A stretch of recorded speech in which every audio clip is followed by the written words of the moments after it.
Assalamualaikum warahmatullahi wabarakatuh. Saya Latifah Aulia Nurrohma dengan NIM 2005011110117. Di sini saya akan menjawab beberapa pertanyaan yang diberikan oleh Ibu Amalinda Fania MM selaku dosen pengampu mata kuliah Manajemen Pemasaran 1 kelas E. Video ini dibuat untuk memenuhi tugas UAS mata kuliah Manajemen Pemasaran 1.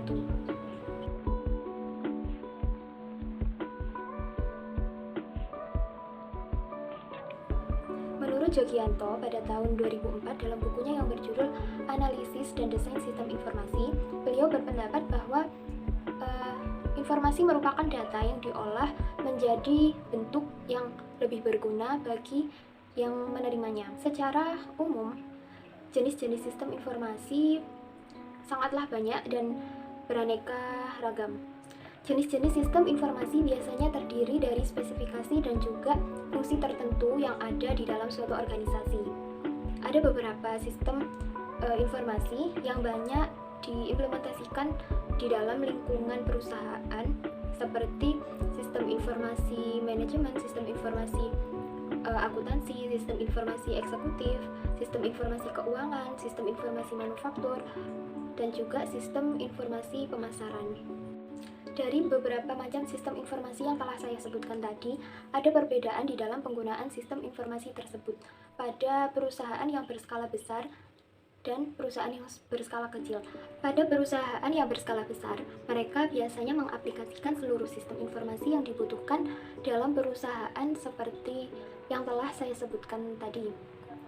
Contohnya sistem informasi manajemen, sistem informasi eksekutif, sistem informasi akuntansi, sistem informasi manufaktur, sistem informasi keuangan, sistem informasi sumber daya manusia, dan juga sistem informasi pemasaran. Beberapa sistem informasi tersebut diaplikasikan semua oleh perusahaan yang berskala besar untuk membantu dalam setiap proses kinerjanya.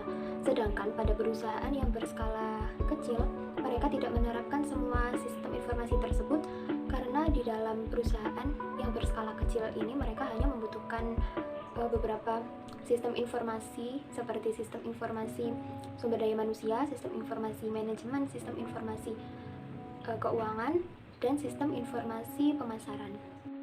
Kemudian pada perusahaan berskala besar, mereka memiliki manajer untuk mengelola sistem informasi.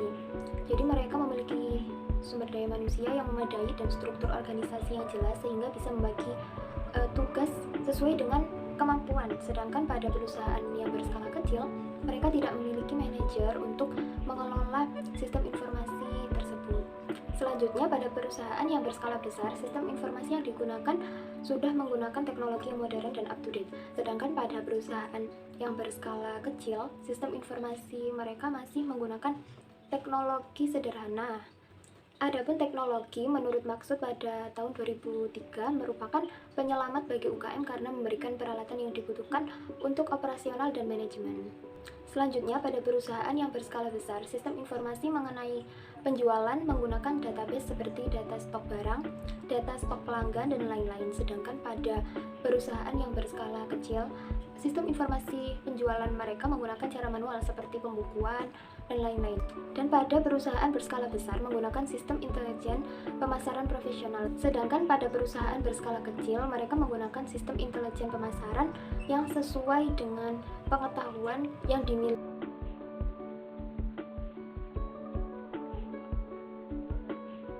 Menurut Basrawi pada tahun 2011, pesaing merupakan orang-orang yang mengejar sasaran pasar yang percis.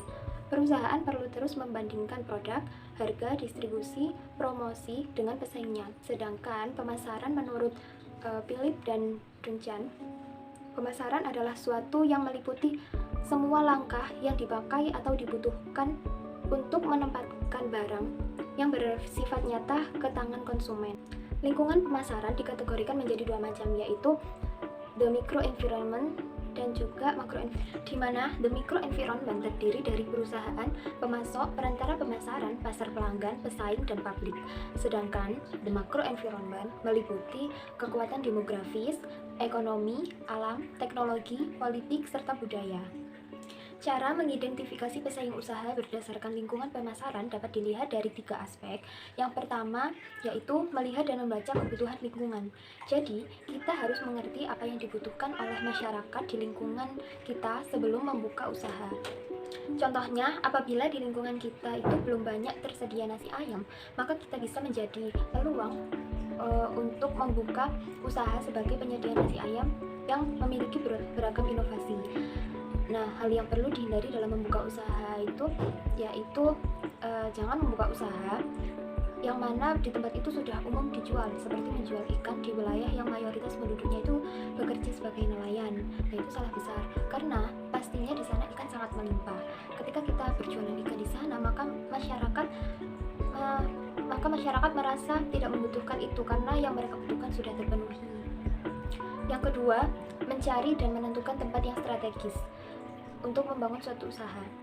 Apabila kita menemukan tempat untuk usaha dan ternyata pada tempat itu letaknya tidak strategis dan sulit dijangkau oleh masyarakat, maka kita harus mencari tempat yang sekiranya itu lebih mudah dijangkau oleh masyarakat. Selanjutnya, yang ketiga, kita bisa melihat pesaing atau kompetitor yang ada di lingkungan tersebut. Jadi, apabila di tempat itu sudah banyak yang membuka usaha seperti yang akan kita dirikan, atau istilahnya sudah banyak kompetitor di sana, maka sebaiknya si pelaku usaha ini berpindah tempat atau mencari tempat lain gitu agar tidak terlalu dekat dengan kompetitor. Adapun langkah-langkah dalam mengidentifikasi persaingan pasar, yang pertama yaitu menentukan siapa saja pesaing kita dan mengumpulkan data para pesaing untuk menyimpulkan kelemahan dan kekurangan apa saja yang dimiliki pesaing agar kita dapat mengetahui peluang yang dapat dioptimalkan terkait dengan strategi yang akan dilakukan, seperti kita bisa menggunakan analisis SWOT. Kemudian yang kedua, mempelajari produk dan layanan yang ditawarkan oleh pesaing. Yang ketiga, mempelajari strategi penjualan yang digunakan pesaing. Yang keempat, menganalisis bagaimana pesaing memasarkan produk dan layanan. Kemudian, mempelajari engagement konten pesaing seperti melihat konten apa saja yang paling banyak mendapatkan like, komen, dan share, serta hashtag apa saja yang sering digunakan pesaing. Kemudian yang terakhir yaitu mengidentifikasi hal-hal yang perlu diperbaiki dari para pesaing seperti meningkatkan keramahan seller, fast respon dalam menjawab chat, keamanan dalam pengemasan produk, dan lain sebagainya. Dalam persaingan pasar online seperti yang ada pada marketplace dan e-commerce, banyak dijumpai persaingan harga di mana para seller itu berlomba-lomba untuk memberikan harga yang paling murah. Namun tidak dipungkiri jika kualitas yang diberikan itu juga sesuai dengan harga. Akan tetapi ada juga toko yang lebih mementingkan kualitas harga, jadi harganya mungkin sedikit lebih mahal dan itu juga banyak yang dicari oleh customer. Nah, kita sebagai customer juga harus teliti untuk membaca deskripsi terlebih dahulu atau istilahnya smart buyer.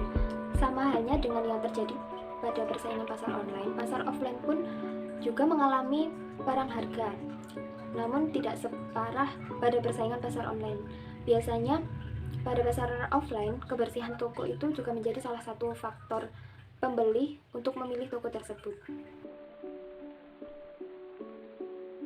Menurut Philip Kotler pada tahun 2009, beliau menjelaskan bahwa segmentasi demografis membagi pasar ke dalam kelompok-kelompok berdasarkan variabel-variabel seperti usia, jenis kelamin, generasi, pendapatan pekerjaan, pendidikan, agama, ras, serta kebangsaan. Setiap perusahaan biasanya memiliki produk yang berbeda-beda dan tentunya unik dari perusahaan kompetitornya.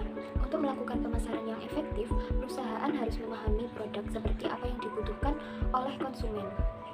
Adanya pembagian segmen pasar dapat membantu perusahaan agar mampu mengetahui tingkat kebutuhan dan keinginan para konsumen dengan lebih baik. Dengan begitu, perusahaan bisa lebih mudah dalam menawarkan beragam jenis penawaran ataupun promosi yang sesuai dan tepat sasaran dengan kebutuhan dan keinginan para konsumen. Jika perusahaan melakukan segmentasi pasar yang efektif, maka secara tidak langsung perusahaan turut meningkatkan ketuntasan pemasaran dan juga efisiensi sumber daya perusahaan, sehingga pendapatan perusahaan juga semakin meningkat. Langkah pertama yang harus dilakukan yaitu yang pertama, mengenal pasar dan target market sebagai pemasar. Kita harus mengetahui kualitas produk yang dijual dan melihat sasaran produk yang akan dijual. Selanjutnya yang nomor 2 yaitu menciptakan produk yang berkualitas. Nah, kita dapat melihat itu dari bahan baku, proses pembuatan, sampai terciptanya sebuah produk. Kemudian yang ketiga yaitu membuat kemasan produk yang menarik, karena kebanyakan konsumen itu membeli suatu produk karena ketertarikannya kepada kemasan. Selain itu, kita juga harus melihat kualitas kemasan untuk produk tersebut. Semakin kita menggunakan kemasan produk yang lebih baik, maka peminat produk akan semakin meningkat. Selanjutnya yang nomor 4 yaitu memilih lokasi yang strategis. Kita harus memperhatikan lokasi untuk memasarkan produk, dilihat dari jangkauan masyarakat, seperti di sebelah jalan, di tengah kota, atau di tempat keramaian lainnya. Selanjutnya yang nomor 5 yaitu membuat promo atau diskon. Di zaman sekarang banyak konsumen yang mencari produk itu yang banyak diskonnya. Nah, jika kita melakukan atau menerapkan diskon ini pada toko kita, maka konsumen akan mencoba produk kita atau istilahnya membeli produk kita, dan konsumen pun akan merasakan produk yang kita jual. Selanjutnya nomor 6 yaitu memasarkan melalui media sosial. Di era digital sekarang ini banyak masyarakat yang sudah memiliki sosial media. Dengan media ini kita juga bisa memasarkan produk secara luas. Selanjutnya yang nomor 7 yaitu membuat brosur atau pamflet. Jadi kita menyebarluaskan pamflet untuk memberikan penawaran produk kepada masyarakat. Nah, untuk menentukan segmentasi dan target pasar, kita dapat melakukan beberapa cara. Yang pertama yaitu menentukan kebutuhan pokok atau basic need gitu dari pembeli yang akan dilayani dan dipenuhi. Yang kedua, menentukan kelompok pembeli yang akan dijadikan sasaran penjualan. Yang ketiga yaitu menentukan produk dan program pemasarannya. Untuk memenuhi kebutuhan yang berbeda-beda dari kelompok pembeli yang dipilih sebagai sasaran, perusahaan dapat menghasilkan barang-barang dengan tipe dan model-model yang berbeda-beda. Kemudian dipasarkan dengan program pemasaran yang berlainan. Yang keempat yaitu mengadakan penelitian pada konsumen untuk mengukur, menilai, dan menafsirkan keinginan, sikap, serta perilaku mereka. Kemudian yang nomor 5 yaitu menentukan dan melaksanakan strategi yang paling baik. Apakah itu menitik beratkan pada mutu yang tinggi, harga yang murah, atau model yang menarik. Selanjutnya, untuk menentukan target market, kita bisa menggunakan bisnis model canvas atau yang biasa disingkat dengan BMC. Di dalam BMC ini terdiri dari beberapa poin. Yang pertama yaitu key partner. Nah, key partner ini merupakan siapa saja yang membantu kita untuk melakukan usaha, mulai dari pemasok barang hingga kurir. Selanjutnya ada key activities. Di dalam key activities ini terdiri dari promosi konten, terus juga copywriting. Kemudian ada key sources yang bisa membantu kita untuk menemukan informasi atau sumber yang akan kita jadikan sebagai bahan promosi. Key sources ini meliputi internet, database, sosial media, dan lain-lain. Selanjutnya ada value proposition, di mana pada poin ini kita harus memahami produk yang kita jual serta hal-hal apa saja yang bisa menjadi atau produk kita itu unik. Kemudian ada customer relationship yang terdiri dari apa saja yang bisa kita unggulkan apabila customer itu membeli di toko kita. Contohnya harga promo untuk customer, tips tentang kesehatan, dan lain sebagainya. Selanjutnya ada customer segments yang meliputi kriteria apa saja yang kita inginkan untuk customer di toko kita. Lalu ada cost structure. Pada poin ini kita harus memperhatikan biaya apa saja yang kita keluarkan saat penjualan berlangsung. Poin ini bisa meliputi biaya wifi untuk promosi, biaya iklan, ongkir dari supplier, dan lain-lain. Dan yang terakhir yaitu revenue stream yang meliputi apa dan dari mana saja produk kita itu bisa habis terjual. Saran saya, Bayu bisa memanfaatkan media sosial sebagai media pemasaran, karena media sosial ini merupakan media yang biasanya digunakan untuk melakukan promosi suatu produk. Ada berbagai jenis media sosial yang bisa digunakan secara gratis maupun berbayar. Nah, adapun media sosial yang berbayar itu contohnya seperti IG Ads, FB Ads, nah itu yang berbayar. Sedangkan media sosial yang tidak berbayar itu contohnya sudah banyak ya, seperti di Instagram itu sudah banyak fitur-fitur seperti Reels yang bisa membuat video singkat, kemudian IG Story yang bisa dioptimalkan dengan membuat story atau postingan semenarik mungkin. Keberadaan media sosial ini cukup membantu dalam mensukseskan bisnis yang sedang dijalankan. Media sosial ini bisa dijadikan penghubung antara bisnis dan customer. Selanjutnya, strategi yang bisa kita lakukan adalah dengan menjalin komunikasi yang baik dengan customer. Strategi ini masih berkaitan erat dengan penggunaan media sosial, di mana pelaku bisnis harus aktif menjalin komunikasi dengan calon konsumen. Komunikasi yang terjalin itu tidak hanya balas-membalas komentar, melainkan rutin memposting promo dan foto produk terbaru. Sekian penjelasan dari saya. Wassalamualaikum warahmatullahi wabarakatuh. Bye.